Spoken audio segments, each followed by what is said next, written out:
But first, I just want to say this thing about foreign investment in Africa. Yes. One thing that is certain is, you see, it is easier to mismanage money or funds that are borrowed or comes in grant than funds that are mobilized by grassroots individuals. Yeah. If we have a common project here and all of us put in $1, we will all go back home keeping track of where our $1 is going. And that doesn't make politicians comfortable. So that is a no-go area for many governments in the continent. Now, when it comes to the infrastructure in Africa, we have to understand that we cannot get the world work for the continent, as in my friend's words, unless and until we have the infrastructure that attracts them to work and get something remaining. The poor infrastructure is what enables capital flights and direct investment occurring within Africa. Because in most instances today, when we look at the logistics, for instance, how many of our big businesses, the likes of Dangote, who invest a lot on distribution, will tell you that in many African society today, the Dangote group cannot operate as a result of poor logistics, poor infrastructure, and not having the ability to negotiate or making it easy by African governments for their projects or their company to reach. Now, we cannot talk about regional integration if we do not build the infrastructure across the continent. The Gambia, where I am from, is just about 2 million people. We are one of the smallest markets in the world.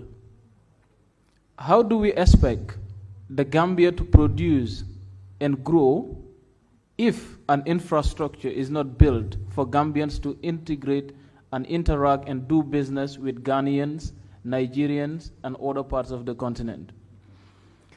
Another good example is Rwanda today is seen as one of the fastest growing economies in the world. In the top 10, Rwanda is there. In terms of size in the economy, is around 143 out of 193. That is the disaster that occurs because there is no common market across the continent. So these are things that we, the youths, of course, find very difficult to comprehend. And this is what I believe could be our solution. That with the big entrepreneurs that we have there, the big business and developers, the Dangotes, my friend here, Freedom, and the list goes on. There are so many Africans who need to rethink about investment in the continent. Instead of hoarding and hiding our money outside of the continent, we have to come, have trust in the youths, invest in the skills, and influence our governments to forcefully put the enabling grounds so that we can integrate. It doesn't matter if I walk across the continent. As I told you, I've traveled a lot and so many countries in Africa now. And all I see is brothers and sisters hungry of skills.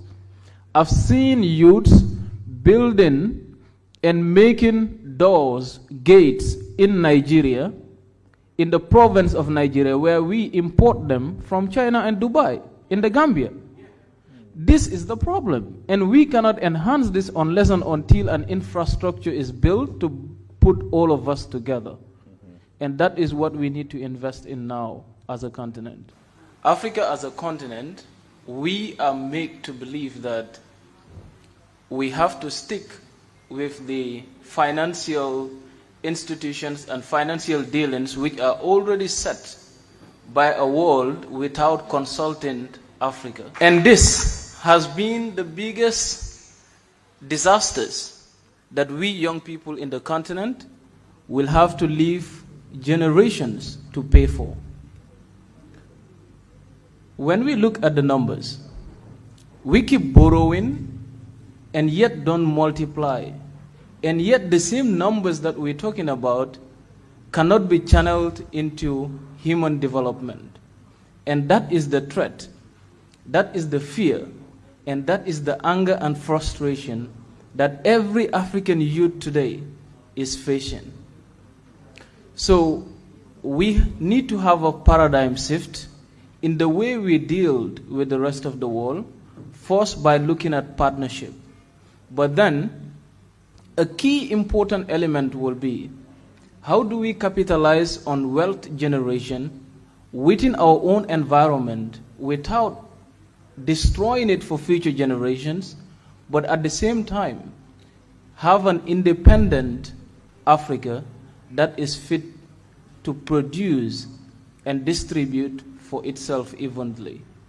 But whenever it comes to the numbers, I am telling you that not just myself, but the 450 plus million youths of the continent are all living in fear of a debt we have to live and pay for, and it has not done anything meaningful to our life and for generations of Africans to come.